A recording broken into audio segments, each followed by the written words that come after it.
నమస్తే, నేను సిరి. వైసీపీ పార్టీలో అయితే ఇప్పటికీ 3 ఎంపీలు అయితే రాజీనామా చేసి బయటికి వచ్చేశారు. అయితే దీంతోని ఉప ఎన్నికలు రాబోతున్నాయి రాజ్యసభ స్థానాలకి అని చెప్పేసి కూడా వార్తలు వస్తున్నాయి. సో ఇప్పుడు ఆ స్థానాలకి ఎవరు అంటే కూటమి అభ్యర్థులు ఎవరు ఏంటనే చర్చ కూడా జరుగుతుంది. సో దీని మీద మరింత సమాచారాన్ని మనకి అందించడానికి ఈరోజు మనతో పాటు ఉన్నారు ప్రముఖ రాజకీయ విశ్లేషకులు అంకమరావు గారు.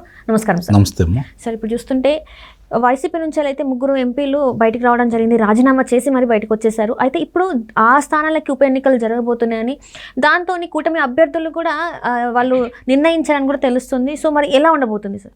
సహజంగానే ఇప్పుడు ఆంధ్ర రాష్ట్రంలో రాజ్యసభ జరిగే ఉప ఎన్నికల్లో 3 ఇప్పుడు ఒకవేళ 4వ అతను కూడా అంటున్నారు. అతనితో కూడా వెంటనే అతను కూడా రాజీనామాను ఆమోదించుకోగలిగితే 4 స్థానాలకు కూడా కూటమి అభ్యర్థులే గెలుస్తారు. ఇప్పుడు వైఎస్ఆర్సీపీకి అవకాశం ఏం లేదు ఇక్కడ. 4 స్థానాలు ప్రస్తుతానికి అయితే 3, 4వది కూడా అంటున్నారు. 4వ మనిషి కూడా దూరంగా జరుగుతాడు, వాళ్ళకి రాజీనామా కేంద్రం ఆమోదించింది, అనుమానమే లేదు ఇప్పుడున్న పరిస్థితుల్లో. కాబట్టి కూటమి తరపు నుంచి తెలుగుదేశం 2, జనసేన, భారతీయ జనతా పార్టీ ఒకటి ప్రస్తుతానికైతే జరుగుతాయి. 4వది అయితే వాళ్ళిద్దరు చెరొకటిస్తారేమో చూడాలి. ప్రస్తుతానికైతే ఈ 4 స్థానాలు ఎన్నికలు జరిగినా కూడా కూటమి విజయం సాధించింది. వాళ్ళు అసలు అందుట్లో వాళ్ళకి అవకాశమే లేదు, వాళ్ళ గురించి ఆలోచించాల్సిన అవసరమే లేదు. ఇప్పుడు ఇక్కడ ఆలోచించుకోవాల్సింది ఏంటంటే తెలుగుదేశం పార్టీ కూటమి ఇప్పుడు ఆంధ్ర రాష్ట్రంలో ప్రభుత్వం నడుపుతున్న సందర్భంగా చంద్రబాబు నాయుడు గారు ముఖ్యమంత్రిగా రాజ్యసభకి జరిగే ఉప ఎన్నికల్లో అభ్యర్థులు అంటే వైఎస్ఆర్సీపీ పార్టీ విధానాలు నచ్చక దూరంగా జరిగి రాజీనామా చేశారు. రాజీనామా చేసిన వాళ్ళలో ముందు 2 తెలుగుదేశం పార్టీలోకి వస్తారని ఊహాగానాలు ఉన్నాయి. అందులో ఒక ఆయన తెలుగుదేశం పార్టీ ఆయనే, నెల్లూరు జిల్లా ఆయన. తర్వాత ఆ పార్టీకి వెళ్ళాడు, ఆయన తెలుగుదేశం పార్టీలోకి వస్తారు. అట్లాగే మోపిదేవి వెంకటరమణ గారు కూడా తెలుగుదేశం పార్టీలోకి వస్తారని ఊహాగానాలు అయితే ఉన్నాయి. చాలా వరకు అది నిజం కూడా అయ్యి ఉండొచ్చు, జరుగుతున్న పరిణామాలు కానీ చూస్తూ ఉంటే. ఎందుకంటే యువతరాలు ఖండించట్లేదు, ఆయన ఖండించలేదు కాబట్టి మాట్లాడుకొని ఆయన రాజీనామా చేశారని అయితే మనం భావించాలి. ఇక నెల్లూరు ఆయన కూడా గతంలో తెలుగుదేశం పార్టీ ఆయన, అటు వెళ్ళాడు, రాజ్యసభ సభ్యుడయ్యాడు, మళ్ళీ వదిలేశాడు. మళ్ళీ తిరిగి వాళ్ళైతే రాజ్యసభకు వాళ్ళనైతే నిలబెట్టరు, అంతవరకు నమ్మకంగా చెప్పొచ్చు మనం. ఇక తెలుగుదేశం పార్టీలో ఎవరు ఏంటి అనే దాని గురించి చంద్రబాబు నాయుడు గారు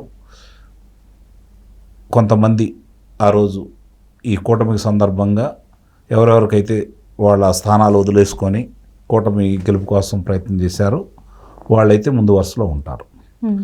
వీళ్ళతో పాటు గల్లా జయదేవ్ పేరు ప్రముఖంగా వినపడుతుంది. రాజ్యసభ సభ్యుడిగా ఇవ్వదగ్గ వ్యక్తి, చేయదగ్గ వ్యక్తి 2. అతని వల్ల రాష్ట్రానికి ఉపయోగం, ఆ పదవికి కూడా వన్నే వస్తుంది తప్ప ఎక్కడ చెడ్డ పేరు అయితే రాదు. కాబట్టి గల్లా జయదేవ్ గారి పేరు ఒకటైతే ప్రముఖంగా వినపడుతుంది.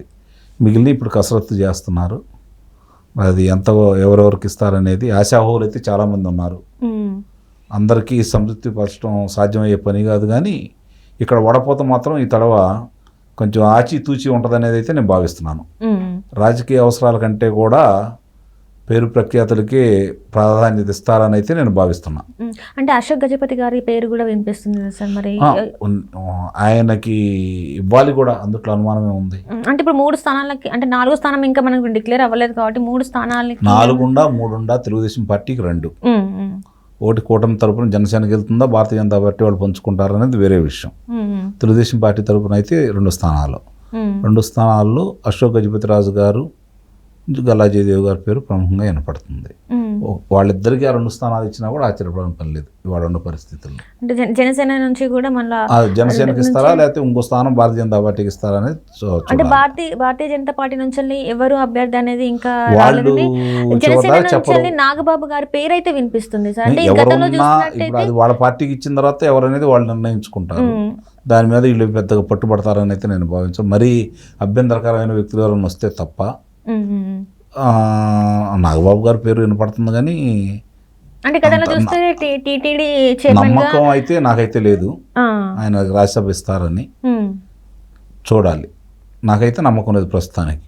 అంటే ఎవరు ఉండొచ్చు అంటే ఇప్పుడు అంటే నాగబాబు ప్రస్తుత నాగబాబు గారి పరిస్థితుల్లో పార్టీని బలోపేతం చేసుకునే పనిలో ఉన్నాడు, చేరికలు ఎక్కువగా జరుగుతున్నాయి కాబట్టి అవును సార్. ఆ బాధ్యత నాగబాబు గారికి అప్పచెప్పేసి ప్రస్తుతానికైతే ఆయనకి ఏ పదవికి ఆయన పేరు ప్రకటించడానికి అయితే నేను భావిస్తున్నా పవన్ కళ్యాణ్ గారు. ఇప్పటికైతే నాగబాబు గారు అంటే ఇవన్నీ ఊహాగానాలు అని అంటారు. మరి జనసేన నుంచి వెళ్ళి ఒకవేళ ఎంపీ పదవికి రావాలంటే ఎవరు సరైన అభ్యర్థి అంటారు? ఇప్పుడు అభ్యర్థులు గుణగుణాల లేకపోతే వాళ్ళ యొక్క పేరు ప్రఖ్యాతుల, గతంలో వాళ్ళు సేవ చేసిన విధానమా, పార్టీలో ఉన్నటువంటి విధానం అనేది ఇప్పుడు ప్రామాణికం కావట్లేదు. ఆ వ్యక్తులకి అధినాయకుడికి ఉన్నటువంటి అవినాభావ సంబంధాలను బట్టే, అవసరాలను బట్టి మాత్రమే ఇప్పుడు పదవులు దొరుకుతున్నాయి.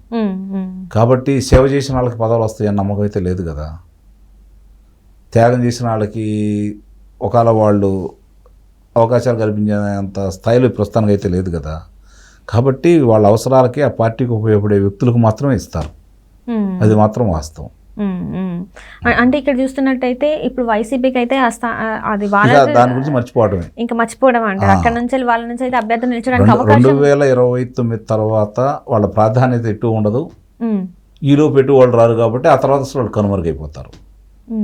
ఈలోపే ఈ 11 స్థానాల్లో ఇప్పుడు 4 రాజీనామా బాట పెట్టారు, మిగిలిన వాళ్ళు కూడా అదే క్రమంలో ఉన్నారు. అది ఎంతమంది రాజీనామా చేస్తారా, అసలు రాజ్యసభలో వాళ్ళు ఉనికి లేకుండా పోయిద్ది కూడా అర్థం కాని పరిస్థితి. చివరిగా విజయసాయిరెడ్డి గారితో సహా పేర్లు వినపడుతున్నాయి కాబట్టి ఆ పార్టీ నుంచి బయటకు వస్తారని. కాబట్టి ఇక ఆ పార్టీ ఉనికి అక్కడ కష్టమనే పరిస్థితి మాత్రం స్పష్టంగా కనపడుతుంది. 5-6 నెలల కంటే ఎక్కువగా ఈ సభ్యులు ఆ పార్టీలో ఉండరనేది మాత్రం బలంగా వినిపిస్తున్నటువంటి మాట. ఇంకోటి బీసీ నాయకులు కూడా ఇచ్చే అవకాశం ఉన్నట్టు కూడా మరి తెలుగుదేశం పార్టీ సహజంగానే ఏ 2 పదవులు వస్తే ముందుగా ఆలోచించేది వాళ్ళు బీసీల గురించి. ఎందుకంటే పునాదులే బీసీలతోటి మొదలైంది తెలుగుదేశం పార్టీకి. దాన్ని అనవసరంగా వేరే వేరే వర్గాల పేరును ఆపాదిస్తూ తెలుగుదేశం పార్టీ మీద కులముద్ర వేయాలని ప్రయత్నం చేసి కొన్ని సందర్భాల్లో వాళ్ళు విజయవంతం అయినా కూడా ఇప్పటికీ ఎప్పటికైనా సరే తెలుగుదేశం పార్టీని భుజాల మీద వేసుకొని మోసేది బీసీలే. కాబట్టి వాళ్ళకి ప్రాధాన్యత వాళ్ళకి ఇవ్వాల్సిందే, ఇస్తున్నారు కూడా. అందుట్లో ఎలాంటి సందేహం కూడా ఏం లేదు. అంటే ఇప్పటి వరకే చూస్తే అంటే ఈ ఉప ఎన్నికలు వచ్చేలోపు ఏమన్నా మరి మళ్ళీ ఏమన్నా మార్చుకునే అవకాశం ఉందంటారా, లేకపోతే వీళ్ళే ఇంకా ఫైనల్ అంటారా? అంటే వాళ్ళు ఇప్పుడు రేపొద్దున అంటే ఇద్దరికి జయదేవ్ గారా అశోక్ గజపతిరాజు గారా అనే దాని మీద ఎవరో ఒకరికే దొక్కుతుంది. ఎందుకంటే మిగతాది బీసీలకి ఇవ్వాలి కాబట్టి అందుట్లో అనుమానం ఏం లేదు. సహజంగానే మరి ఇప్పుడున్న పరిస్థితుల్లో ఇంకోళ్ళు కనుక రేపొద్దున మళ్ళీ 26లో మళ్ళీ అవకాశం ఉంటుంది కదా, అప్పుడు మిగిలిన వాళ్ళకి ఇచ్చుకుంటే వెళ్తారు. ఈరోజు రాజీనామా చేసిన వాళ్ళు ఇంకొంతమంది వస్తూ ఉంటాయి, మళ్ళీ ఒక 3 నెలలకో 4 నెలలకో రావచ్చు. తెలుగుదేశం పార్టీ మొట్టమొదటి నుంచి ఒక సిద్ధాంత ప్రకారం వెళ్తూ ఉంది బీసీలు బడుగు బలహీన వర్గాలకి పెద్దపేట వేసే కార్యక్రమంలో. కాబట్టి రేపొద్దున మళ్ళీ వచ్చే దాంట్లో కూడా వాళ్ళకి సమన్యాయం పాటిస్తారనేది నేను భావిస్తున్నాను. Right sir, right. Thank you so much sir. Thank you.